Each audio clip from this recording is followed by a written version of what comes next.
እባላለሁ። ወደዚህ ቤተክርስቲያን ልመጣ የቻልኩት ከአፖስትል አማኒ ጋር እንተዋወቅ ነበር። እሱ ኢንቫይት አድርጎኝ ነው ወደዚህ ልመጣ የቻልኩት።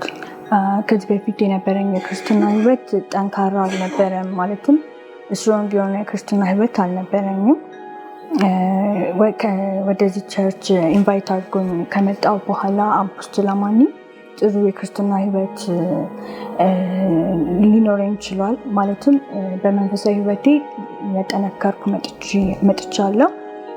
ከዚህ በፊት የነበረኝ ላይፍ ላይ በዲፕሬሽን በጣም ተጠቅቼ ነበረ። ማለትም በዲፕሬሽን ውስጥ ነበርኩኝ።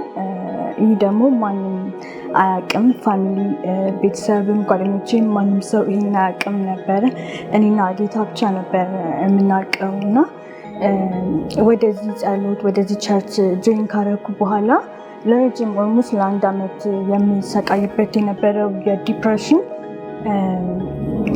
በቃ ከኔ ወጥቷል። ማለት ከዛ ውስጥ ወጥቻለሁ። ማለት በዛ በዲፕሬሽን ውስጥ በነበርኩ ታይም ከጌታ ጋር በጣም አወራ ነበረ። በአንድ ዓመት ውስጥ በዲፕሬሽን ውስጥ በዛ ውስጥ ለብቻዬ ስትራግል ሳደርግ ማንም አልናገርም ነበረ። ለብቻዬ ነበር ስትራግል የማደርገው እና ሲምፕተሞቹ በራሴ ላይ ማየት ከጀመርኩ በኋላ ለፋሚሊ ጌታ ሆይ እንደዚህ አወራው ነበረ።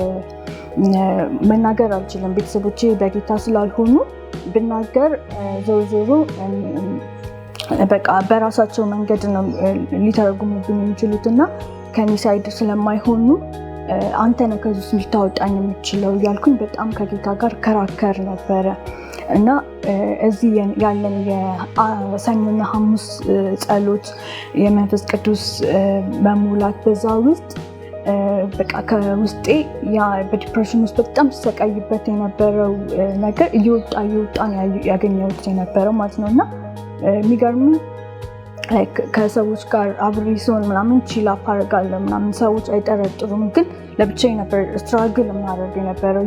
በዚህ ውስጥ ያለፈ ሰው በጣም አንደርስታንድ ያደርገዋል። የነበርኩበት ሁኔታ በጣም ከባድ ነበረ። በቃ ሪሊ ጎግል ሳደርግ ምናምን አደርግ ነበር እና መድኃኒቶች እንደሚወሰዱ ምናምን ዶክተር ትሪትመንት እንደሚያስፈልግ አውቅ ነበር። ግን ለፋሚሊ መናገር አልፈለኩም።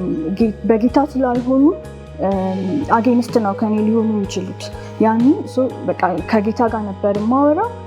ግን እዚህ በነበረን ጸሎት በደንብ መንፈሳዊ ነገር እየጠነከረ ሲመጣ፣ ከጌታ ጋር ያለኝ አታችመንት በደንብ እየጠነከረ ሲመጣ በቃ ራሴ ከዲፕሬሽን ውስጥ ወጥቼ ያገኘሁት እና እንደውም የሆነ ይህንን በብዛት ቸርች እዚህ ስመጣ የምጸልያቸው የግል ጸሎቶቼ ነበሩ። በቃ እንዲያወጣኝ ጌታ እና ብዙም ሳይፈጅ ብቻ 1 ሳምንት ምናምን ባልሞላ ጊዜ ውስጥ ህልም አይ ነበረ እና ያ ህልም ምን ነበር?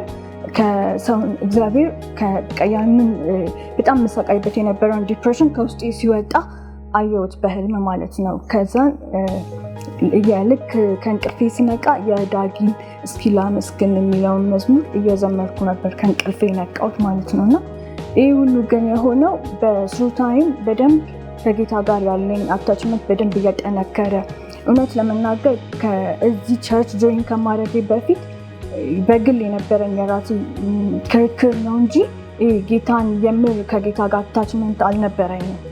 በቃ ጌታ ጥያቄዎቼ እንዲመልስ ብቻ ነበረ የምጸልያቸው ጸሎቶች። ግን የተቀየረው ነገር የሚገርመው ነገር ከጌታ ጋር ፍቅር እንዲይዘኝ፣ እውነት ኢየሱስን በደንብ እንዳውቀው ረድቶኛል።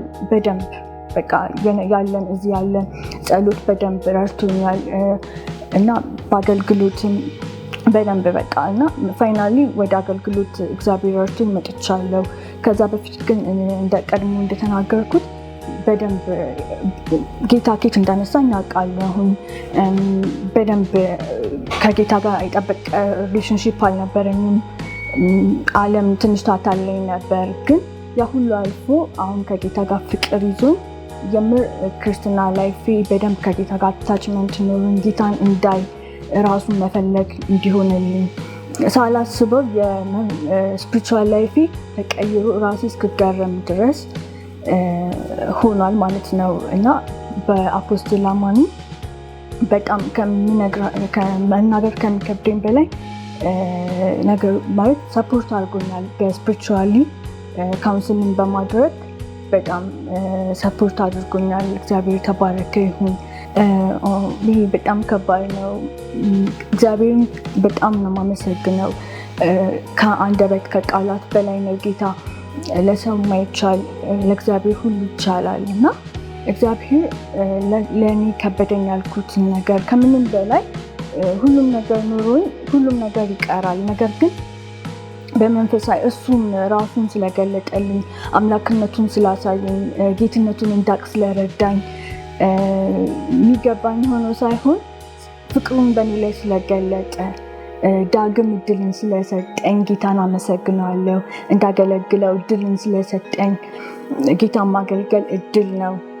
የምር ከዛ ውስጥ ወጥቼ ከዲፕሬሽን ውስጥ ወጥቼ በቃ ላይፍ እዛ ጋር ያበቃ ነበር የሚመስለኝ። የሚገርመው ነገር ማለት እና እሱን ሳገለግል ሁሌ ይገርመኛል እና በጣም ነው የሚገርመኝ። ጌታ እግዚአብሔርን አመሰግነዋለሁ። በእውነት ጌታን እጅግ አድርጌ አመሰግነዋለሁ።